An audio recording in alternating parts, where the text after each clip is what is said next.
सबसे ज्यादा vote share मिला था तो हिमाचल प्रदेश को मिला था। और पिछली बार जब 2019 के चुनाव में जब भारतीय जनता पार्टी की हमारी सरकार थी, हमने 68 की 68 सीटों पर हिमाचल प्रदेश में जीत हासिल की थी। वो भी एक इतिहास है जो ना कांग्रेस की सरकार में कभी हुआ और ना ही भारतीय जनता पार्टी की सरकार में कभी हुआ था।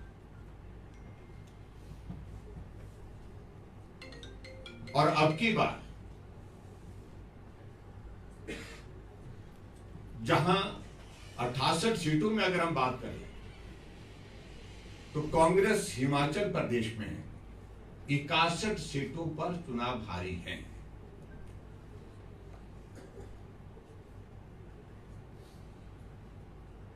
और यहां तक के मुख्यमंत्री महोदय जी जिस विधानसभा क्षेत्र से विधायक हैं, नादौन विधानसभा क्षेत्र से, वो अपने ही विधानसभा क्षेत्र में 2143 वोट से चुनाव हारे हैं। भारतीय जनता पार्टी को वहां बढ़त मिली है।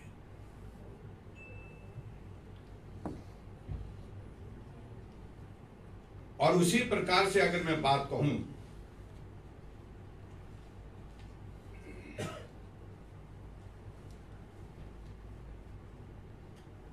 उप मुख्यमंत्री थोड़ी सी बढ़त देने में सफल हुए हैं।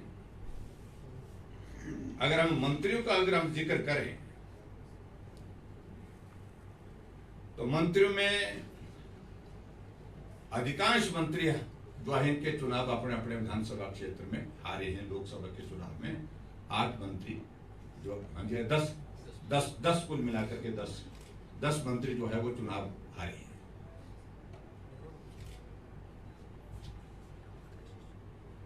और ये एक जनमत का मैं जिक्र कर रहा हूं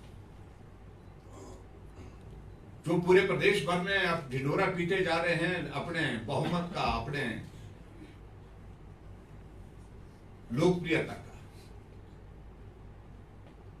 15 महीने के छोटे से कार्यकाल में लोकप्रियता आसमान से जमीन दोष हो गई है।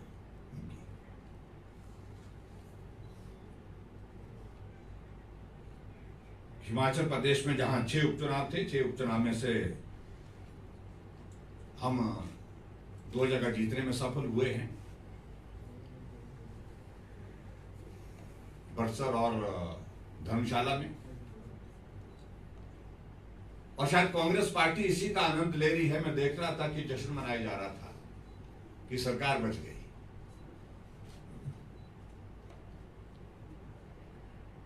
पूरे हिमाचल प्रदेश में आलम यह बना हुआ है कि प्रदेश के काम के, प्रदेश के विकास का विषय तो उनका चिंता का है ही नहीं।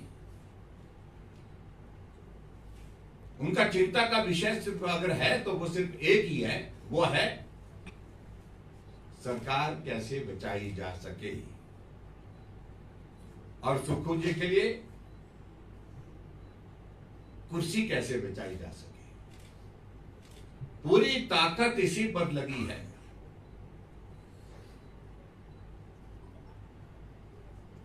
और ये आलम आगे भी आने वाले समय में भी इसी प्रकार से रहेगा।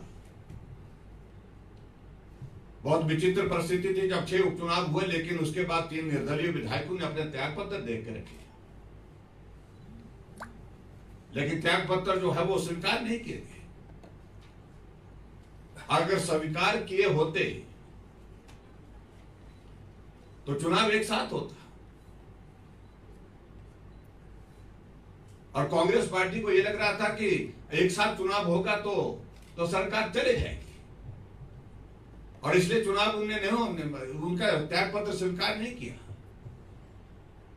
और ठीक जब जिस दिन चुनाव का परिणाम आना था उससे एक दिन पहले विधानसभा अध्यक्ष महोदय जी ने त्याग पत्र स्वीकार करने की घोषणा की। अब ये 3 उपचुनाव होंगे जिसका खर्चा अलग से होगा।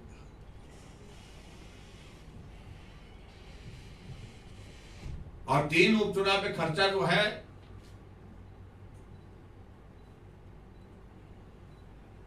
लगभग 30 करोड़ से ज्यादा का खर्चा होगा, जो सीधा जो सरकार के ऊपर जो है वो पड़ेगा। ये बचाया जा सकता था।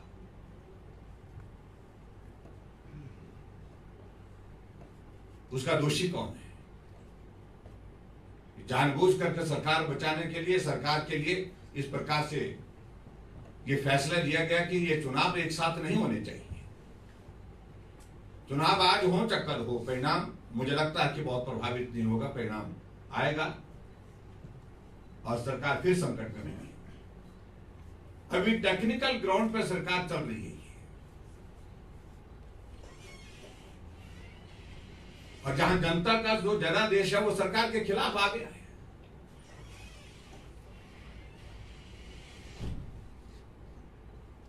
जब 68 में से 61 विधानसभा क्षेत्र में चुनाव भाग गए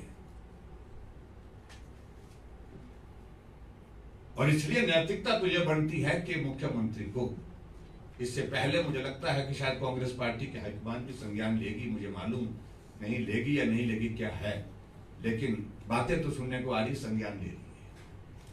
इससे पहले कि कांग्रेस पार्टी का नेतृत्व तो कोई और नेतृत्व पर विचार करे, सम्मानजनक स्थिति में मुख्यमंत्री को त्यागपत्र देना चाहिए, क्योंकि वो 68 में से 61 विधानसभा क्षेत्र में चुनाव भाग गए।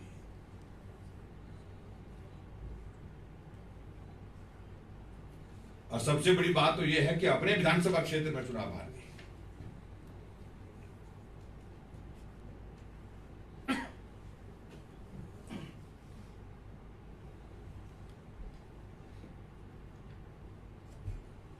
मैं आज की इस पत्रकार वार्ता के माध्यम से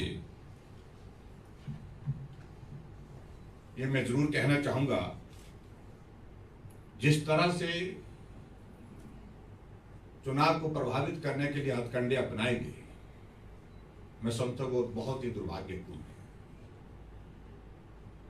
1500 रुपए के फॉर्म भरने की प्रक्रिया को युद्ध स्तर पर शुरू करना और कांग्रेस के लोग झोले भर भर करके फॉर्म लेकर के महिलाओं को गांव गांव में जाकर के घर घर में फॉर्म भरते रहे।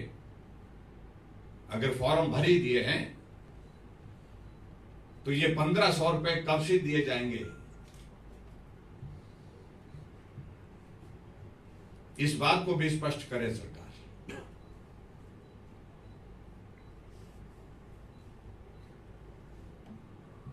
और जिस तरह से कर्मचारियों के ऊपर दबाव डाला गया हुआ था,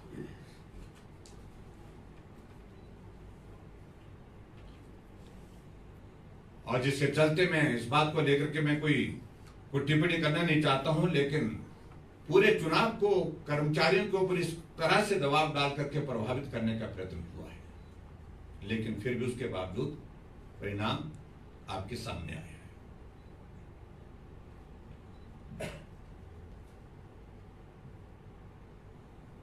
हिमाचल प्रदेश में मैं कांग्रेस की सरकार के संदर्भ में मैं सिर्फ इतना ही कहना चाह रहा हूं, क्योंकि आप में से मुझे लगता है कि पत्रकार मित्र हमारे